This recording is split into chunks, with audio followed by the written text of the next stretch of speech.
Hello people, welcome और welcome back to my channel study with Jyoti. तो आज का हमारा टॉपिक है भारत में किस तरह से नाभिकीय ऊर्जा का उद्भव हुआ, मतलब परमाणु ऊर्जा का किस तरह से विकास हुआ भारत में। तो सबसे पहले हम नाभिकीय ऊर्जा के बारे में जान लेते हैं।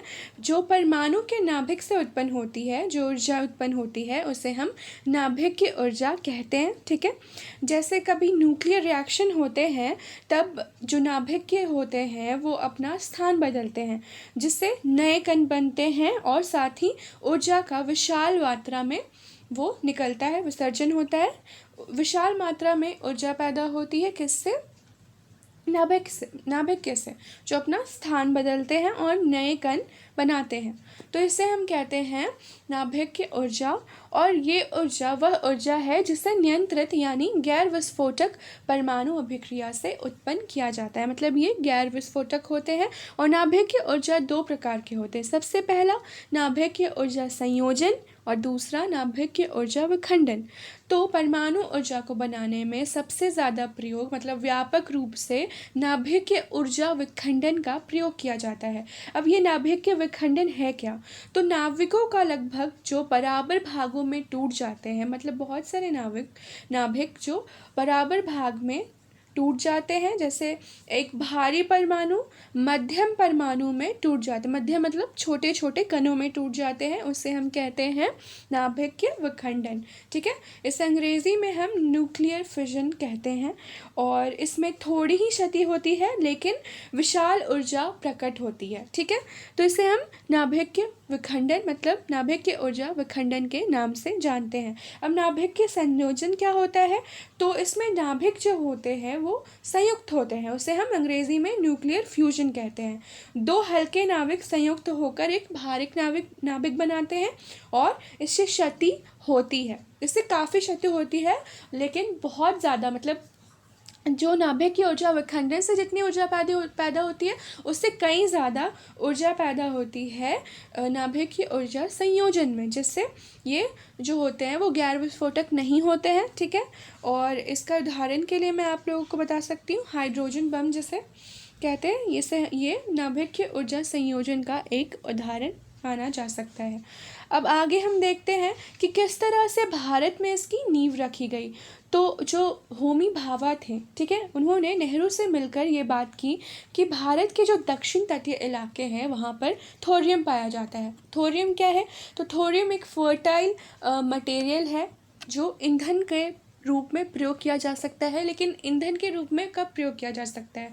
जब उसका नाभिकीय विखंडन किया जाए। विखंडन के द्वारा ही ईंधन प्रयोग किया जा सकता है और इसीलिए परमाणु ऊर्जा को बनाने के लिए थोरियम का काफ़ी प्रयोग किया जाता है। ठीक है, क्योंकि वो काफ़ी फर्टाइल मटेरियल है। ठीक है, अब हम देखेंगे कि किस तरह से जो होमी भाभा थे उन्होंने इसकी नींव रखी। ठीक है, और दक्षिण तटीय इलाके में उन्हें पता चलता है कि थोरियम मिलता है, तो उन्होंने नेहरू जी से के सामने ये बात रखी कि अगर हम इस थोरियम के प्रयोग करके न्यूक्लियर टेक्नोलॉजी में हम आगे, मतलब नाभिक के ऊर्जा के क्षेत्र में हम आगे बढ़ सकते हैं। ठीक है, और इसके आगे बढ़ने से ही क्या होता है कि 10 अगस्त 1948 को परमाणु ऊर्जा विभाग की भी स्थापना कर दी जाती है, जिसमें बहुत सारे वैज्ञानिक होते हैं जो इसको, मतलब भारत में नाभिक की ऊर्जा का विकास करने में लग जाते हैं। ठीक है, अब सबसे पहले हम इसकी पृष्ठभूमि देख लेते हैं। ठीक है, तो भारत ने परमाणु युग में 4 अगस्त 1956 में उस समय प्रवेश किया जब देश के पहले परमाणु रिएक्टर अप्सरा का शुभारंभ किया गया। तो परमाणु युग में भारत ने कब प्रवेश किया? 4 अगस्त 1956 में ये प्रवेश करता है। और उसके बाद पहली परमाणु रिएक्टर, मतलब पहला देश का पहला परमाणु रिएक्टर, अब का नाम अप्सरा था, इसे ज़रूर याद रखिएगा, और इसका शुभारंभ हो जाता है। इस रिएक्टर को की जो डिज़ाइन थी वो भारत में ही इसका निर्माण किया गया था, परंतु इसके लिए परमाणु जो ईंधन होता है उसकी आपूर्ति कौन करता है? ब्रिटेन के द्वारा इसकी आपूर्ति की जाती है। किसकी? परमाणु ईंधन की, अप्सरा को बनाने में। ये एक समझौते के अंतर्गत होता है। अनुसंधान उद्देश्यों के लिए हमारा दूसरा रिएक्टर है साइरस। तो अनुसंधान मतलब खोज करना, रिसर्च करना, ठीक है। उसके उद्देश्यों के लिए हमारा जो दूसरा रिएक्टर लॉन्च किया जाता है वो था साइरस, जो कनाडा के सहयोग से विकसित किया जाता है, जिसे 1960 में संचालित भी कर दिया जाता है। आरंभ में तो अनुसंधान उद्देश्यों के लिए अनुसंधान रिएक्टर न्यूटन भौतिकी एवं न्यूटन विकिरण के अंतर्गत पदार्थों के व्यवहार के अध्ययन तथा रेडियो आइसोटोप उत्पादन के अनुसंधान मंच बने।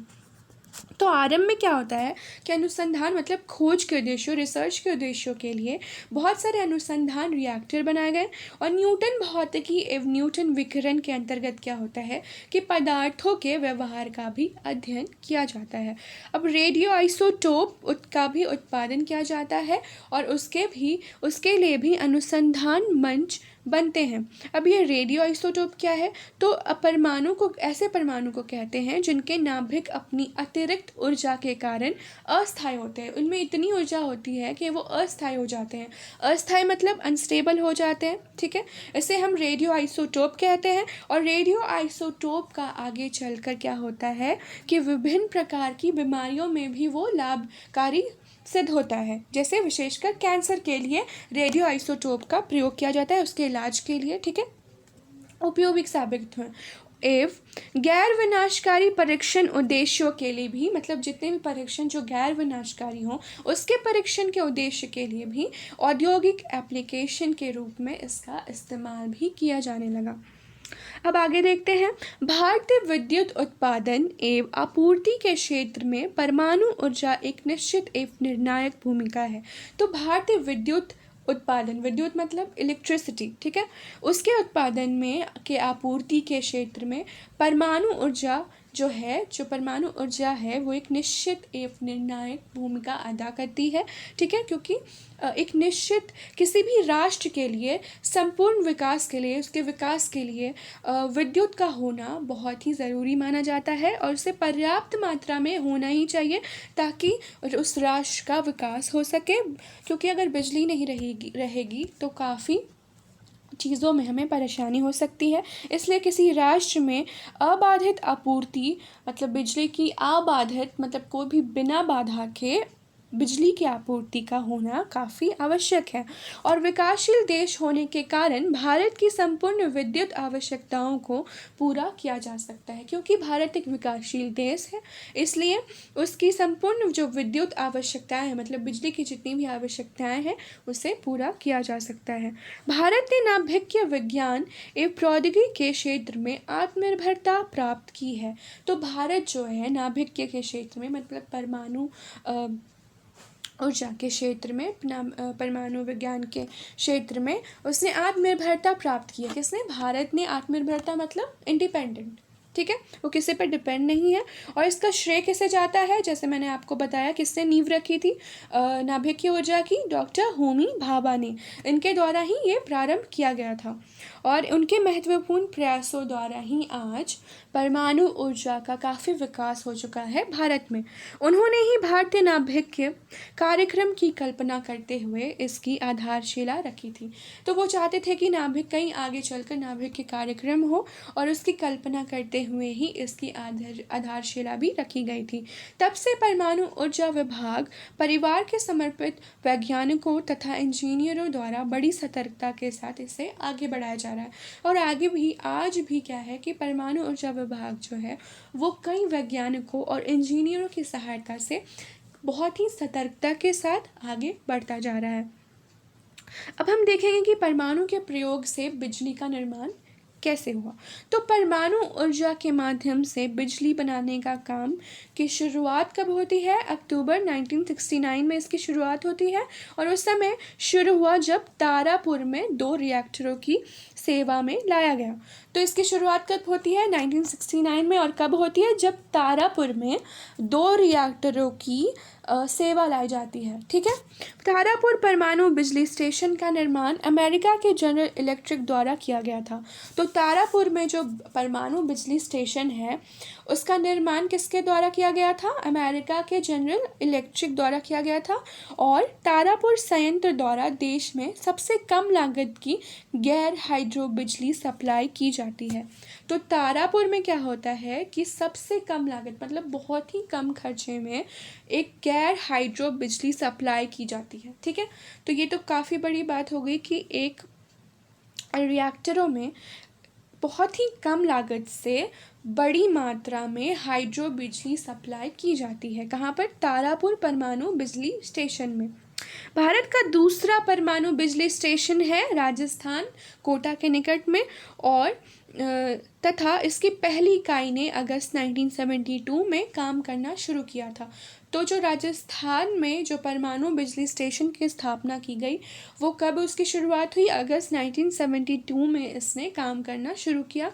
और राजस्थान की पहली 2 इकाइयाँ कनाडा के सहयोग से स्थापित की गई थी। तो राजस्थान में जो पहली इकाइयाँ मतलब 2 इकाइयाँ जो रिएक्टर जो स्थापित किए गए उसके सहयोग से स्थापित की गई। किसके सहयोग से? कनाडा के सहयोग से ही स्थापित की गई। भारत का तीसरा परमाणु बिजली घर चेन्नई के निकट में है, जिसे स्थान का नाम है कलबकम में स्थित है। ठीक है, तो ये तीसरा परमाणु बिजली घर है। पहले की हमने बात कर ली तारापुर, ठीक है, और दूसरे की हमने बात कर ली बिजली स्टेशन जो राजस्थान में कोटा में स्थित था।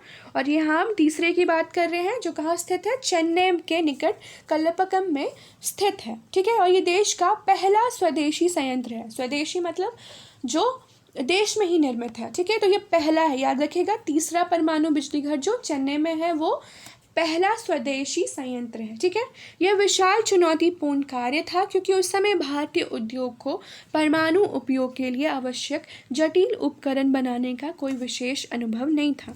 तो ये भारत के लिए काफ़ी चुनौतीपूर्ण कार्य था क्योंकि भारतीय जो थे वो इसे बनाने का उन्हें अनुभव नहीं था, परमाणु उपकरण बनाने का बिल्कुल भी अनुभव नहीं था। इसलिए ये उनके लिए काफ़ी चुनौतीपूर्ण था कि उन्होंने भारत में अपने मतलब स्वदेशी संयंत्र की स्थापना की, मतलब जो देश में ही निर्मित हो। ठीक है, तथापि जुलाई 1983 में मद्रास परमाणु बिजली घर की पहली स्वदेशी इकाई की स्थापना के साथ भारत उन देशों के समूह में शामिल हो गया जो अपने बल पर परमाणु बिजली इकाइयों की डिज़ाइनिंग और निर्माण करते रहे हैं। तथापि क्या होता है आगे चलकर कि जुलाई 1983 में मद्रास परमाणु बिजली घर की स्थापना की जाती है। ये भी एक स्वदेशी इकाई ही होती है और भारत इस तरह से उन देशों के समूह में शामिल हो जाता है जो अपने बल पर मतलब बिना किसी के सहायता के परमाणु बिजली इकाइयों की डिज़ाइनिंग और निर्माण कर सकता था। मतलब वो आत्मनिर्भर था, ना कि दूसरों पर निर्भर कर सकता था। ठीक है, देश का जो चौथा परमाणु बिजली घर था वो गंगा नदी के तट पर नरोरा उत्तर प्रदेश में स्थापित किया गया। तो देश का चौथा परमाणु रिएक्टर की भी स्थापना की गई, बिजली घर की स्थापना की गई। कहाँ पर? गंगा नदी के तट पर नरोरा जो है उत्तर प्रदेश में जो स्थापित है जगह वहाँ पर। और नरोरा की पहली इकाई का शुभारंभ अक्टूबर 1989 में किया जाता है। तो इस तरह से इसका शुभारंभ कब किया जाता है? अक्टूबर 1989 में। और अगले 20 वर्षों में भारत ने अपनी स्वदेशी प्रौद्योगिकी के आधार पर 11,220 मेगावाट की इकाइयों तथा 540 मेगावाट की इकाइयों को स्थापित कर लिया है। तो इस तरह से अगले 20 वर्षों में क्या होता है कि भारत जो होता है उसने स्वदेशी प्रौद्योगिकी मतलब जो भारत में ही निर्मित हो उस प्रौद्योगिकी के आधार पर उसने क्या किया कि 11,220 मेगावाट की इकाइयों तथा 540 मेगावाट की इकाइयों को भी स्थापित करने में भारत जो था वो सक्षम हो जाता है। भारत की अपनी प्रौद्योगिकी के प्रेशराइज्ड हैवी वाटर रिएक्टर कहा गया है। तो भारत की जो अपनी प्रौद्योगिकी है, ठीक है, उसे क्या कहा गया है? Pressurised heavy water reactor. ठीक है, और इस कार्य को पूरा करने के लिए भारत ने सुदृढ़ भारी जल उत्पादन क्षमता एवं ईंधन उत्पादन क्षमता का निर्माण भी किया है। तो इस कार्य को पूरा करने के लिए भारत ने क्या किया? भारी जल उत्पादन की क्षमता को बढ़ाया एवं ईंधन उत्पादन क्षमता का भी निर्माण किया, जिसकी वजह से भारत जो था प्रौद्योगिकी के प्रेशराइज्ड हैवी वाटर रिएक्टर कहा गया। वर्ष 1990 में सोवियत संघ के विघटन के कारण भारत रूस परियोजना ठंडे बस्ते में चली गई। तो 1990 में सोवियत संघ के साथ जो भारत की एक परियोजना स्थापित हुई थी उससे पहले। 1990 में क्या होता है, ये परियोजना जो होती है वो ख़त्म हो जाती है, कुछ चल नहीं पाती है। और वर्ष 1998 में भारत और रूस ने पुनः इस परियोजना को शुरू करने का निर्णय किया। लेकिन फिर बाद में जाकर क्या होता है, 1998 में भारत और रूस जो होते हैं वो पुनः इस परियोजना की शुरुआत करने का निर्णय लेते हैं, जिसके कारण संयंत्र स्थल के आसपास रहने वाले लोगों ने परियोजना का काफ़ी विरोध किया। जिसके कारण क्या होता है कि जहाँ पर ये स्थापित, मतलब बिजली घर या फिर हम कह सकते हैं परमाणु रिएक्टर, ठीक है, ये जो जहाँ पे स्थापित होने वाले थे, संयंत्र स्थल जहाँ पे स्थापित होने वाला था, वहाँ के आसपास के रहने वाले लोग जो थे इस परियोजना के काफ़ी खिलाफ होते हैं, विरोध करते हैं। और हालांकि लोगों को यह समझाने में काफ़ी समय लगा कि जापानी संयंत्र की तुलना में संयंत्र स्थल पर की स्थितियाँ बिल्कुल भिन्न हैं। मतलब वहाँ के लोगों को ये डर था कि कहीं जिस तरह से जापानी संयंत्र की वजह से वहाँ के लोगों को नुकसान हुआ था, उस तरह से यहाँ के लोगों को भी नुकसान ना हो। लेकिन उन्हें ये समझाया जाता है कि इस संयंत्र का जो स्थल है जहाँ पे इसे स्थापित किया जा रहा है, वहाँ से लोगों को किसी प्रकार की कोई परेशानी का सामना नहीं करना पड़ेगा। इससे जापानी संयंत्र से ये जो यहाँ पे संयंत्र स्थापित होने वाला है ये काफ़ी भिन्न है, ये परियोजना काफ़ी भिन्न है। कुडुनकुलम की पहली इकाई वर्ष 2014 और दूसरी इकाई वर्ष 2016 में चालू की गई। तो इस तरह से कुडुनकुलम एक स्थान है, वहाँ पर भी पहली इकाई जो थी वो 2014 में स्थापित की गई और दूसरी इकाई वर्ष 2016 में स्थापित की गई। तो इस तरह से नाभिक के जो परमाणु ऊर्जा जो थी, परमाणु जितने भी बिजली की आपूर्ति हुई, इस तरह से आगे बढ़ती गई, किस तरह से रिएक्टरों की स्थापना की गई, इस तरह से आगे बढ़ते गई, ठीक है। और इस तरह से भारत में परमाणु ऊर्जा का विकास होता गया। अब वर्तमान की स्थिति हम देख लेते हैं। तो भारत के पास अभी 21 परमाणु रिएक्टर इकाइयाँ हैं, मतलब 21 परमाणु रिएक्टर अभी भारत के पास वर्तमान में है। और इसके अतिरिक्त परमाणु ऊर्जा निगम द्वारा भी 540 मेगावाट आकार की इकाइयों का आकार बढ़ाकर 700 मेगावाट कर दिया गया है। तो इस तरह से परमाणु ऊर्जा निगम जो है, जो उसका आकार था, उनकी जो परमाणु ऊर्जा का जो आकार था 540 मेगावाट जो विद्युत का वो उत्पादन करते थे, उसकी इकाइयों को वो बढ़ाकर, उसका आकार को बढ़ाकर 700 मेगावाट उसे कर दिया गया है। और समानांतर गतिविधि के रूप में भारत ने 900 मेगावाट क्षमता के भारतीय प्रेशराइज्ड वाटर रिएक्टर की डिज़ाइन को आरंभ भी कर दिया है। तो इस तरह से भारत के जो 900 मेगावाट की क्षमता वाले जो भारतीय प्रेशराइज्ड वाटर रिएक्टर हैं, उसके डिज़ाइन की भी, मतलब उसका निर्माण के लिए भी उसे आरंभ कर दिया गया है। भाभा अनुसंधान द्वारा 300 मेगावाट के रिएक्टर की डिज़ाइनिंग का काम पूरा कर लिया गया है। तो भाभा अनुसंधान द्वारा जो 300 मेगावाट के रिएक्टर थे उसकी भी डिज़ाइनिंग की प्रक्रिया पूरी हो चुकी है और इसे एडवांस थर्मल रिएक्टर का नाम भी दिया गया है। और इसमें ईंधन के रूप में थोरियम का उपयोग किया जाता है। जैसे कि मैंने आपको बताया कि थोरियम जो होता है वो फर्टाइल मटेरियल है जो ईंधन बनाने के का प्रयोग इससे किया जाता है। लेकिन ईंधन कब इससे बनता है, जब नाभिक ऊर्जा विखंडन का इसमें प्रयोग किया जाता है, तब जाकर क्या होता है कि नाभिक की ऊर्जा बनती है, ठीक है। तो इस तरह से थोरियम का उपयोग किया जा रहा है एडवांस थर्मल रिएक्टर में, जिसे भाभा अनुसंधान द्वारा इसका डिज़ाइनिंग की गई है, ठीक है। इस तरह से हम कह सकते हैं कि नाभिक की ऊर्जा जो है भविष्य में परमाणु ऊर्जा कार्बन मुक्त हो जाएगी और ये एक ऊर्जा के रूप में महत्वपूर्ण योगदान देने के क्षेत्र में कार्य करेगी। हमें आगे चलकर भविष्य में कार्बन मुक्त बना देगा परमाणु ऊर्जा, ठीक है। और आगे चलकर ये काफ़ी महत्वपूर्ण योगदान देने वाले हैं और कई ऐसे कार्य करने वाले हैं, ठीक है, जिससे आगे चलकर परमाणु ऊर्जा के क्षेत्र में भारत जो है वो और भी आगे बढ़ जाएगा। तो इस तरह से नाभिक की ऊर्जा जो एक टॉपिक था, किस तरह से भारत में इसका उद्भव हुआ, विकास हुआ, इसके क्या क्या चरण थे, वो मैंने आप लोगों को बता दिया, ठीक है। तो इस तरह से इसकी शुरुआत होती है और इस तरह से वर्तमान में इसकी स्थिति थी। तो ये टॉपिक यहीं पे समाप्त होता है। तो अगर आपको मेरा वीडियो पसंद आया तो इसे लाइक एंड शेयर करना बिल्कुल ना भूलें, और अभी तक आपने मेरे चैनल को सब्सक्राइब नहीं किया है तो सब्सक्राइब भी ज़रूर कर लें। Thank you.